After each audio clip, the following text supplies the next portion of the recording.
Bismillahirrahmanirrahim. Assalamualaikum warahmatullahi wabarakatuh. Alhamdulillahirabbil alamin. Wassalatu wassalamu ala asrafil anbiya'i wal mursalin wa ala alihi wa sahbihi rasulillahi ajma'in. Yang terhormat Bapak Dr. Iwan Agus Supriyono MPD selaku dosen pengampu mata pelajaran Strategi Pembelajaran Quran Hadis di STAI Sultan Syarif Hasim Sri Indrapura. Baiklah, pada kesempatan kali ini kami memenuhi tugas dari Bapak dosen yaitu Muhammad Adli dan Rahmat akan memaparkan PowerPoint tentang strategi pembelajaran efektif Al-Quran Hadis. Baik, sebelum Anda menyaksikan video ini, kami mengingatkan kembali, jangan lupa channel ini di like, di share, and subscribe agar channel ini berkembang menjadi channel yang bermanfaat bagi kita semua. Baik, sebelum kita memasuki pemaparan materi pada kesempatan kali ini, kita harus mengetahui terlebih dahulu tentang pengertian strategi belajar mengajar Quran Hadis. Apa pengertian strategi belajar mengajar Quran Hadis itu?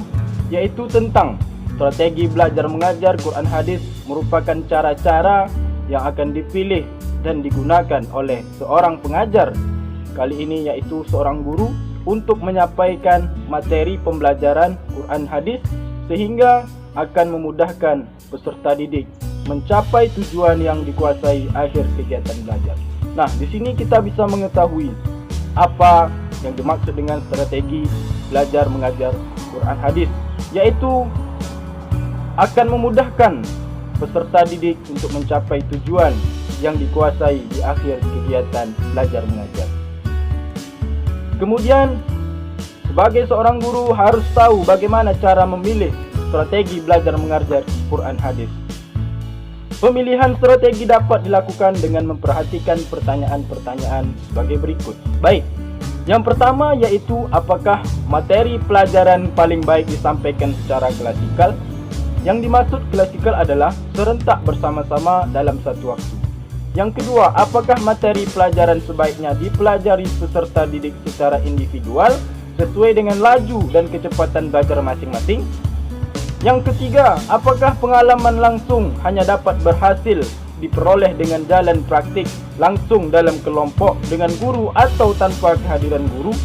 Kemudian yang keempat, apakah diperlukan diskusi atau konsultasi secara individual antara guru dan siswa? Nah, keempat pertanyaan ini sebagai seorang guru kita harus bisa bagaimana cara memilih strategi belajar mengajar Quran Hadis yang baik. Kita masuk ke macam-macam strategi belajar mengajar Quran Hadis. Nah, di dalam strategi ini ada beberapa macam strategi belajar mengajar Quran Hadis, yaitu yang pertama, strategi pembelajaran langsung. Yang kedua, strategi pembelajaran tidak langsung. Yang ketiga, ada strategi pembelajaran interaktif. Yang keempat, ada strategi pembelajaran empirik. Dan yang kelima, ada strategi pembelajaran mandiri. Nah, kelima strategi pembelajaran ini insya-Allah akan lebih dijelaskan, lebih terang oleh saudara saya yaitu Muhammad Adli. Kepada Muhammad Adli kami silakan. Bismillahirrahmanirrahim. Assalamualaikum warahmatullahi wabarakatuh. Baik, alhamdulillah, di sini nama saya Muhammad Adli akan melanjutkan materi yang telah disampaikan oleh saudara Pro Rahmat, yang mana tadi saudara Pro Rahmat telah menyampaikan macam-macam strategi belajar mengajar Al-Quran Hadis. Baik, tadi ada 5 macam yang telah disampaikan oleh saudara Pro Rahmat, yaitu ada strategi pembelajaran langsung, strategi pembelajaran tidak langsung, strategi pembelajaran interaktif, strategi pembelajaran empirik, dan juga strategi pembelajaran mandiri. Baik, di sini saya akan memaparkan apa saja penjelasan dari macam-macam strategi tersebut. Yang pertama yaitu strategi pembelajaran langsung. Strategi pembelajaran langsung yaitu strategi yang menempatkan seorang guru sebagai sumber belajar dan cukup efektif digunakan untuk menyampaikan informasi dan berbentuk keterampilan secara langkah demi langkah. Strategi ini biasanya itu dilakukan oleh seorang guru yang dilakukan pada saat awal pertemuan pembelajaran, yang mana guru dengan menggunakan metode, yaitu misalnya menggunakan metode ceramah.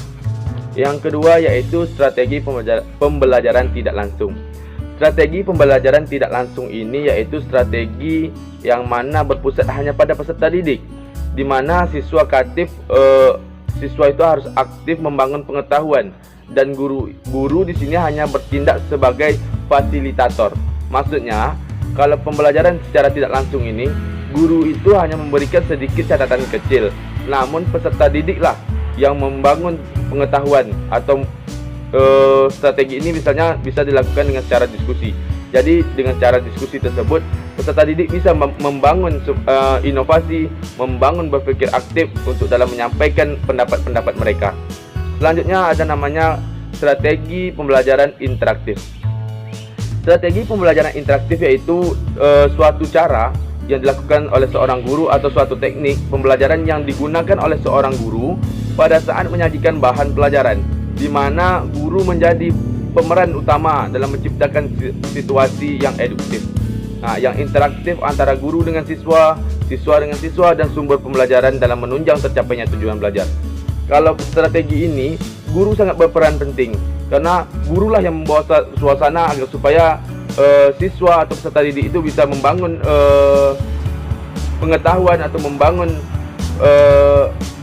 penyampaian yang baik. Selanjutnya juga ada namanya strategi pembelajaran empirik. Strategi pembelajaran empirik ini adalah strategi belajar secara eksperiensial atau pengalaman, merupakan pembelajaran induktif, berpusat pada peserta didik dan berorientasi pada seluruh aktivitas peserta didik. Pembelajaran ini biasanya itu dilakukan pada proses belajar, bukan pada hasil belajar. Kondisi yang diperhatikan adalah membatasi jenis pengalaman yang harus dilakukan siswa sehingga cukup aman untuk dilakukan, tidak membutuhkan biaya besar, cukup waktu pelaksanaannya itu.